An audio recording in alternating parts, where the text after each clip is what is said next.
Hello and welcome to GG Gauntlet is Marco! Alright, no, I'm kidding. Attitude Era throwbacks aside, we're talking about, I don't know if you want to call it controversy, but it's a serious topic. Yep. We've got franchising, Uh-huh. relegation, broadcast rights, and basically the very monetization structure of esports That's is a at lot. stake, right? Mhm. All right. And, since this topic was born out of League of Legends, a game that I love, I'm running this because Pau has been relegated out of the show. Ha. He has to qualify back into it next By time. fighting me. Yes. Well, you are the current champion, so there you go. We're going to talk about Riot Games, Yes. the LCS, how it's run, and where the money comes from, and what that means for the teams and the players that join. Yeah. So, stay tuned. GG Gauntlet. We'll be right back. All right. What is happening, Internet? Yo. I'm Marco, and to my right is Juabe. Hi, this shirt does not fit anymore. It fits fine. It fits fine. All right. So, League of Legends not player, the league structure, right? Is franchising Mhm. the solution to player stability?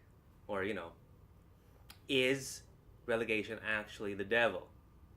Well, Right. that's currently like the big topic right now, especially for those in the upper management in League of Legends. Because one side says we want more stability, we want to make sure that we stay in the league, so the players will be also safe.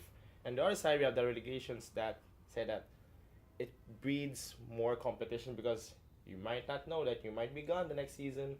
Yeah, because one of the biggest things that Riot Games ever did for the esports industry was its creation of LCS and Mhm. like leagues, which are based on player salaries instead of your usual esports model of all the other games before usually ran on tournament structures. You only get money if you win. But Something. here, So back in 2013, Riot Games announced that they're going to include player salaries to the players, so sponsored by them. mhm, So that's a big thing because that has basically never been done before in esports, and that was possible because they've created this league structure similar to football, English football. yeah, Okay? Premier League. Premier League like structure wherein the entire season lasts months. So it lasts for like 12 weeks or Yeah. something like that. It changes 9 to 12. 9 to 12 weeks. And then after that, there will be a playoffs and then so on and so forth. Now, what this does is that means in broadcast terms, it's more regular, Yeah, stable. stable. It's akin to TV, if you can say, because now you expect that every Thursday or Wednesday or Friday, there's a League of Legends game happening. Yeah. And it's also more regulated content because they are structuring it to be more like TV. Yeah, you got interviews, documentaries on some of the teams. Their backgrounds behind the scenes. Exactly. So it's a more like holistic production, Mhm. not just not just game here, game here, game here. Yeah. And also, what this structure took from the English Premier League is the relegation style. So, Yeah. So there's a, I wouldn't say a problem, but it's definitely no, it's a problem. Gotta be firm on this show. Okay. Yeah, because the way relegation works is ever since they introduced the challenger scene to pump up amateur teams to prep them for the LCS or the major leagues, what they didn't take into account was pro teams. Most of their income, or for some, practically all of their income, is through sponsors. Which is different from traditional sports, wherein most of their income come from broadcast revenue, Yeah. or sometimes the stadium itself. Yeah, because here's what you have to understand. In mainstream sports, you have ticket sales to get you money. You have broadcast rights to get you money. Because those teams, their team owners, they have shares in the league. Whereas, because basketball, football, no one really owns the sport. Yes. But there's someone who owns the video game, whether it's Valve, Blizzard, Riot. And that's the big thing that separates esports from sports, because there is an actual company that owns the sport, the esport itself. Mhm.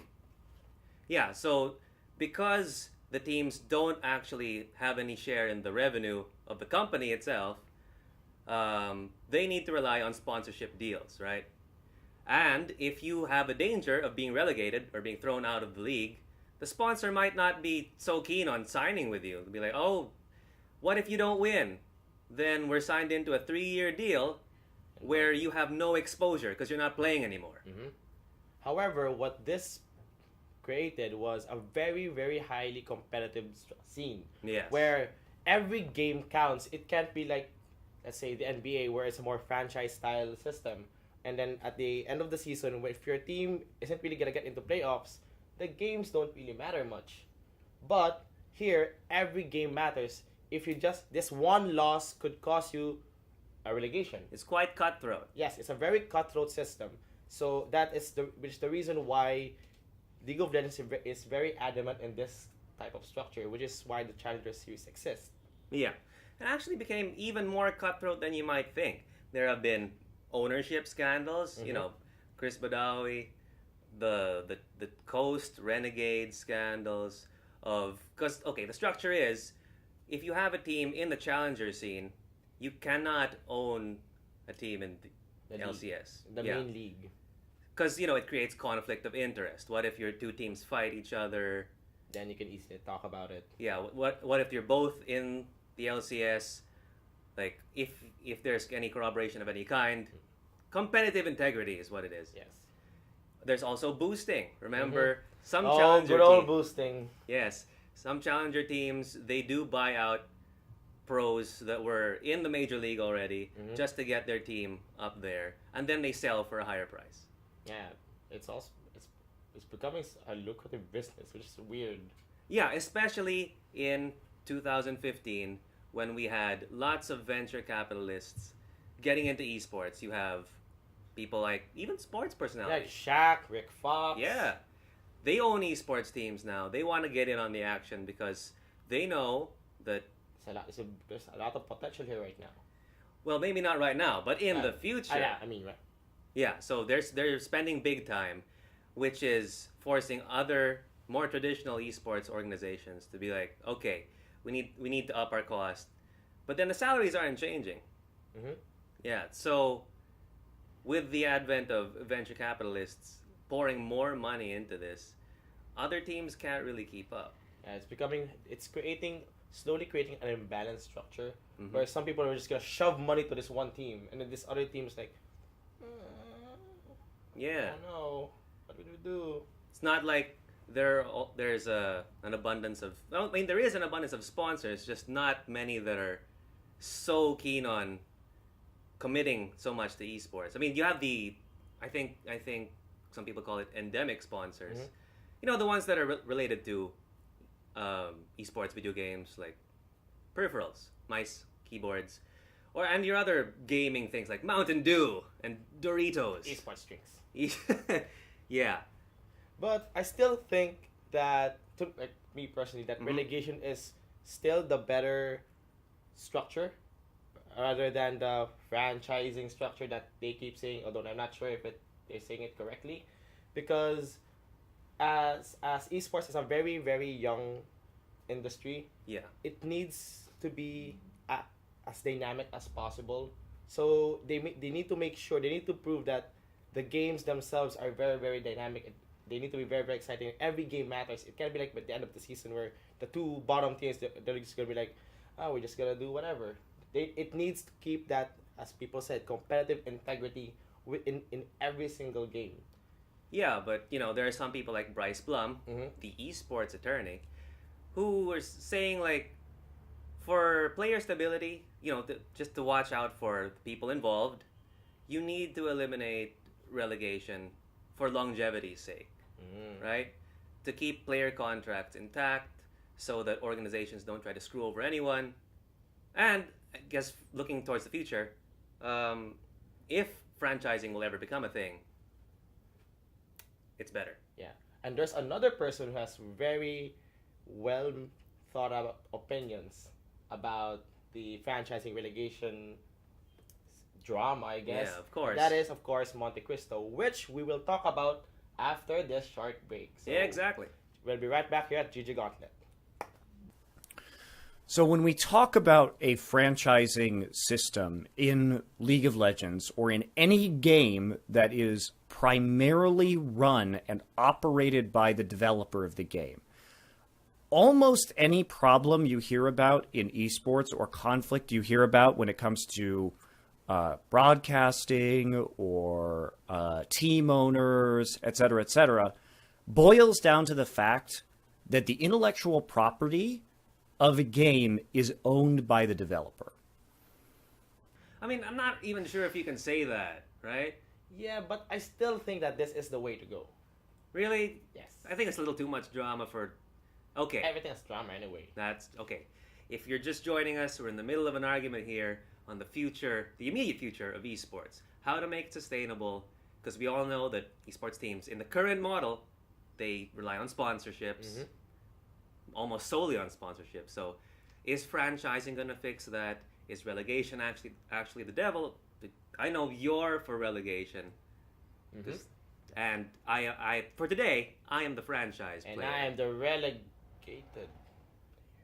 It's not fair, or it's not perfect system. But, but the real relegated player today is Pao, because he's not here. He out of here. Yeah. So, a person who has a lot to say on this topic is, of course, Christopher Monte Cristo Michaels. Yes, so he... From the video that you just saw. Yep. So he was... he still is a caster for OGN. But he was a team owner. Not anymore. Of North America's Renegades. Oh. Renegades. Oh, shots fired. Yes. Well, and because of that, he has a lot of insider information about the insider information about the system, the ecosystem of esports teams, on how they actually get income and how sponsorships works and all of that. And he talks all about that in the video you just saw. And if you click that, like, you see the entire video. He talks a lot about it, because he's also a sports fan, so he also knows the sports ecosystem. And because of that, he talked the biggest point that he was driving was, in esports, almost everything relies on sponsorship right now, because there are no teams who own any stadiums. That's the big one. Yes, and there are no teams who own like any broadcast rights. And let's say in football, that's why football teams have their own stadiums, because that's one of their... It's localized. Yes. Because now all the esports teams, they fly to a central location, like the recently concluded TI. Everyone had to go to one spot to just play a tournament there. And no one owns that place. Like, the guy who owns that place, it's not from esports, the guy who owns that place. Yeah, if a team owns their own stadium, like all your NBA teams, your NFL teams, anyone who goes into that stadium to watch, the money goes to the team. Yeah, ticket sales, basically. Yes. Well, there's one team who's been trying to do that, Virtus Pro. Oh, yeah. They're trying to do that, but we'll see. It's going to be another first, but it's nothing clear about that right now. So for now, we are going to try to make our points clear, as crystal clear as possible. And I guess we'll start with you. Yeah. All right, so franchising. I think there's a little disconnect on when team owners say or when the internet throws around the word franchising, right? Like potential. Yeah, like potential. See, what they really want, I feel, what we really want, is a stable environment where teams get guaranteed slots in leagues, right? So without relegation, player contracts are secured. Sponsors are they have more incentive to invest in these teams, right? So the longevity of the league is secure. We can have more content on the teams that are currently there, right? And we won't have any of these crappy challenger pirating. Oh, yeah. Right? The one we discussed earlier. Lots of player switching going on. There's that too. And I don't know. I feel like there's ultimately more money in it. I mean, I'm not saying that the part ownership, like the broadcast rights for esports owners, is impossible. It's a long way away, for sure. I don't think there's any game developer in the industry right now that's going to go, okay, I'm going to share some of this cash with these teams in a contract, even if it's someone really popular like TSM, like your Cloud9s, CLGs, right? The moment they're out. Yeah, let's not forget, CLG is super popular, but it was once one game away from being relegated, right? Oh boy. So without the danger of that, there's freedom for longer sponsorship deals, bigger sponsorship deals, sponsorship deals that aren't just for, Mountain Dew, and your Mountain Dews and Doritos. The ultimate esports You drink. can bump up the pay grade to your Cokes, to your Nikes, to your everything. I don't know. What do you want to sponsor? Pizza Hut? Starbucks. That's a good one. I take that. So yeah, I don't know. I feel like with guaranteed slots and maybe hopefully one day part ownership for organizations, it's gonna create like a better ecosystem. I mean, there was an attempt to do this, right? Hmm? We did talk about that one day, WESA. Oh. Right? Mesa. That was an attempt for a group of teams to come together, own a league, have exclusive broadcast rights, right? They were trying to move towards the traditional sports model. It was a very brilliant And effort. if you remember, that was met with a lot of pushback. Oh, so much. It's like, Yeah. oh, why are we not part of this? Or, oh, Yeah. there might be collusions. Exactly. Greed. I think that's also a thing. The esports audience is very anti-greed. They hate a lot of things. They hate a lot of things, but one of the things they hate in this context is, more money coming into it. Capitalist pigs. Yeah, corruption, all that. Yeah, but you need money for esports to grow, and I feel like this is the way to do it. Yeah, and that's all well and good because we talk about this a lot actually. But to me, what I really like about I'll call this the Premier League system because it's pretty much the English Premier League, Mm-hmm. but with just 2 tiers. Whereas in the English Premier League, it's like multiple tiers. Yeah. What I really love about that system is that the competitive integrity of every match will always stay the same. There's like higher stakes, would you say? It'll always be higher stakes because you could be a really good team right now, but just a few bad games and you might be out. So it pushes the players to always be at their best. It pushes the players to never be complacent, to never rest on their laurels, and like let's say like just like what you said about CLG and TSM. Like CLG has always been known as a really good, consistent team. But when during that one season where they were a little bit slipping, they were almost gone. And we have seen teams who weren't pushing themselves hard enough, or maybe who weren't performing as best as they could, and they're just cruising. just cruising. So some would say coasting. Ah, good. Or one of the more established teams, like say Dignitas. Like Yeah. Dignitas was one of the OGs of the esports team. They're one of the first few teams. We beat OG. Anyway, sorry. Yeah. Go Philippines. But during those few bad seasons that they had where roster swaps were Maybe happening, more than a few. I was trying to be nice because I really Okay. like them. Okay. And then look, they got relegated and they're out. Yeah. And now they're out. And that's the thing. The teams, the players, from the upper management to the players themselves, they always have to be at their best. And when you look at the basis, the English Premier League style, you can see that it's thriving because it's been there for quite some time. Isn't it also thriving? Because once you relegate to a lower tier, you get like a compensation to help you, right? There is no payout for leaving LCS or LCK. If you're out, it's tantamount to death.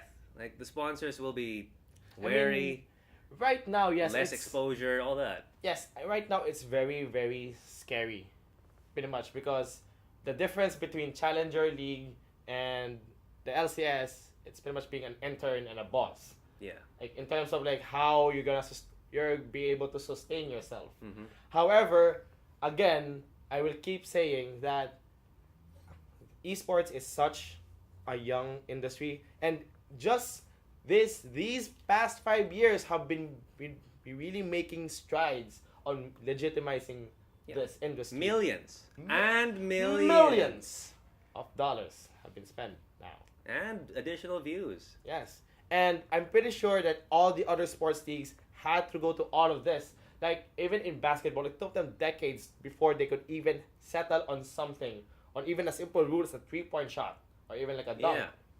And esports, it's barely 10 years. If you look at it from the entire esports scene and not just the old school StarCraft one, it's barely 10 years. So there's still a lot of potential, and there's still a lot of workarounds that we can do. Yeah, and there's more shifty things, and not shifty as in bad, but for example, basketball will forever be basketball, but there were different iterations of StarCraft. There's Brood War, you got 2. Even if it's the same game, there's a lot of changes. Even just Counter-Strike. Yes. You have Source, now you have CS:GO. Mm-hmm.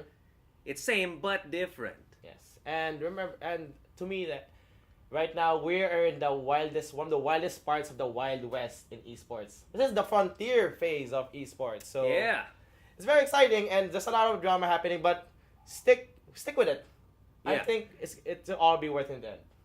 Yeah, if it goes either way, if you like relegation or not, just know that esports, it has a lot of room to grow. Teams and developers, they're still figuring out how to run everything. That's why we're talking about a lot of these things on the show. It's just a lot of ground that hasn't been covered. A lot of things that everyone still has to figure out, right? Yep. Everybody's figuring out something. And I believe that, based on faith, we can make it. Yeah, I mean, like us, we're still figuring out how to close this show.